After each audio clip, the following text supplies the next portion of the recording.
Athena, the goddess of wisdom and war. I want to talk about her birth. It's one of the things that she's really famous for, that she was born out of her father's head, exploded through his head, and landed on her feet, fully armed, with a shout, meaning she was born in a state of defense, covered, protected, ready for war, fully armed, fully grown, and with a shout. It's a really extraordinary entrance into life. So what's most famous about this is the way in which she gets birthed out of Zeus's head.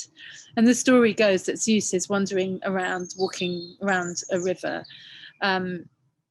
You know, Zeus is the king of all gods, the god of all gods, the ultimate sovereign god of the Greek mythology. And as he's walking along, he gets absolutely racked by intense pain in his head. And so much so that he has to call out for help. Even the sovereign gods cannot deal with this pain and cannot get rid of it without seeking out help. And he says to his companions, please open up my head, do whatever you have to do, rip open my forehead, get whatever this is out of me that's causing me such terrible pain. And little does he know that he's actually reaching out to his companions in the role of midwives, and they become the kind of midwives of this extraordinary parthenogenetic birth, meaning parthenogenetic, you know, meaning like giving birth on one's own through one's head. So whenever there's a parthenogenetic birth in mythology, especially by Zeus, there's always a backstory worth looking at. And that's something that I've been interested in with this particular birth, Athena's birth, because of course, whilst people call Athena the motherless daughter, or the brainchild of the father's daughter, she's always been linked to the sort of paternal patriarchy as being absolutely attached to and produced by God the Father, literally coming out of his head, hence the notion that she's a mouthpiece of Zeus and a brainchild of the Father. But however, you know, she did have a mother. And again, it's a story where there are many like this, which is Zeus, the sovereign father, has like pursued so many different women and goddesses. It's practically in every myth about Zeus is that they use the word lusts after, or seeks or chases. He's always chasing female goddesses and women and trying to rape them, and they're always trying to run away and either turn into things to metamorphosize in order to escape his advances, or else they unfortunately get caught, which is what happened to Athena's mother. So Athena's mother was called Metis, and she was a titaness from an earlier order, from a pre-Olympian era. So she was basically representing a kind of old form of knowledge, which was more matriarchal and held a different kind of knowledge or wisdom, called Metis, she's called.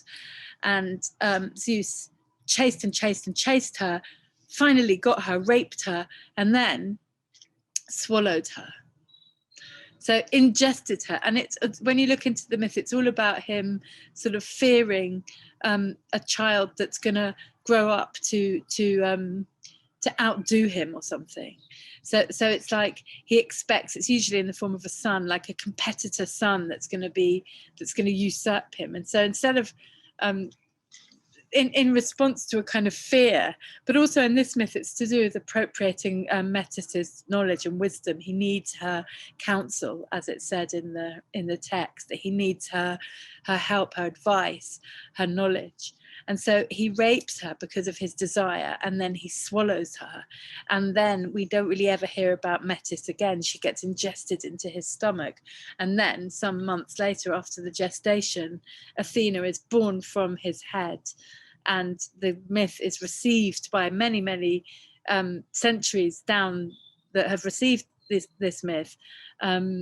Only think about the second part of the myth, which is this extraordinary birth of Athena through the head of her father Zeus, and she gets labelled the father's daughter or the motherless daughter. But in fact, as I've just said, there was a mother, Metis, who gets raped and swallowed, and all of her knowledge and wisdom gets appropriated. So I've been quite interested in this myth in some earlier work in my life, but it was only recently I've decided that there's a different perspective on this myth. Rather than just thinking of Athena as the father's daughter, as the daughter that's born of a rape and then a matricide, killing, a rape and a swallowing and a raising of the mother.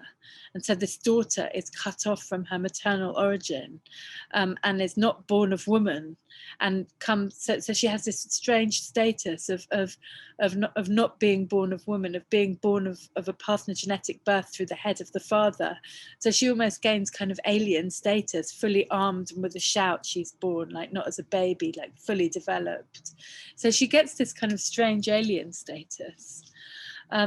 I don't mean really an alien, but obviously, but one of the things that marks people out as being human is their belly button, is their umbilical cord, is their being born of woman. So Athena's got a kind of very different relationship to birth because she comes through the father's head. So she already has this kind of strange sort of non-human-y type status because of this extraordinary birth through the head of her father.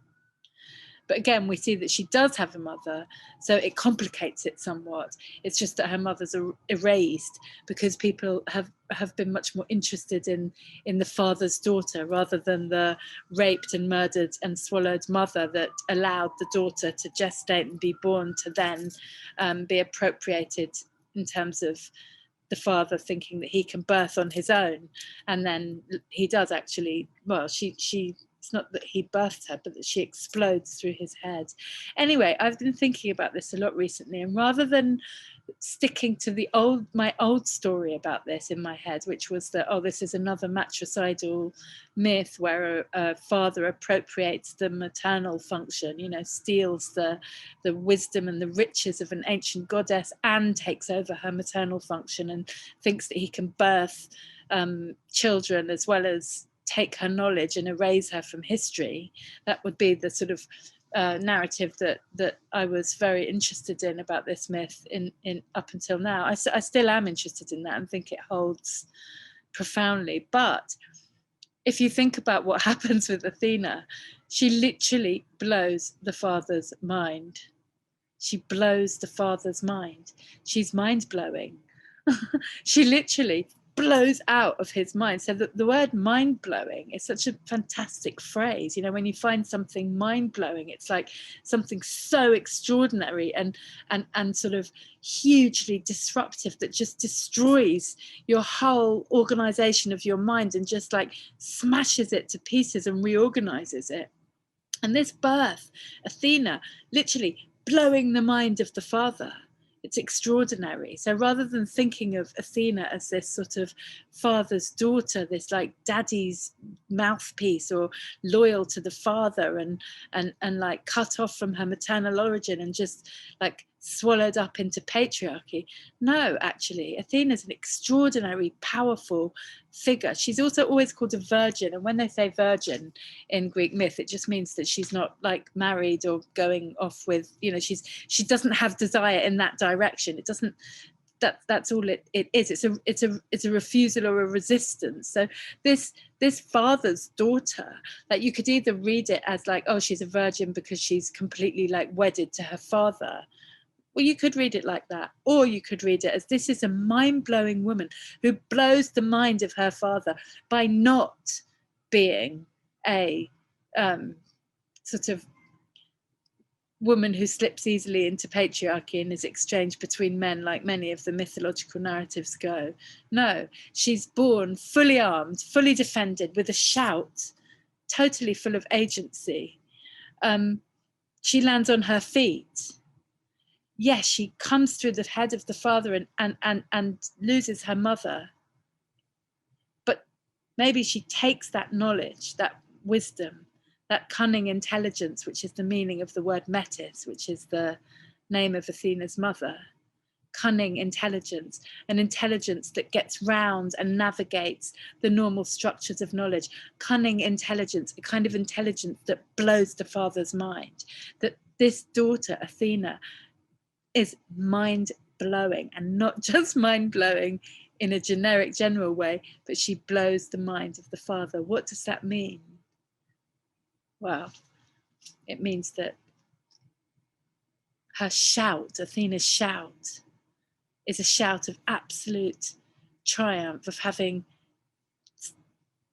exploded the mind of not just any father, Zeus, God the Father, the Godhead of patriarchy. So Athena, goddess of wisdom, goddess of war, is mind-blowing.